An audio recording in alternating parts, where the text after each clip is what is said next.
కస్తూరి రంగరంగా అనే ఈ పాటను శ్రీకృష్ణుణ్ణి కృష్ణాష్టమి రోజు ఉయ్యల్లో వేసినప్పుడు పాడతారు.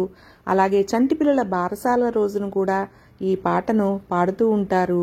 ఉయ్యాలలో జోలపాట పాడుతూ ఊపుతూ ఉంటారనమాట. అటువంటి ఈ పాటను ఒక్కసారి మనం విందాము.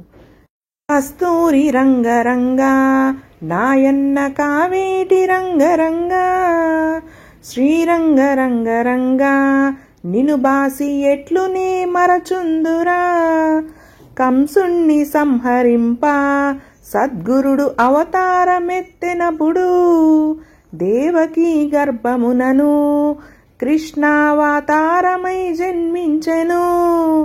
7 రాత్రులు చేరిచి ఒక రాత్రిగా చేసెను. ఆదివారము పూటను అష్టమి దినమందు జన్మించెను.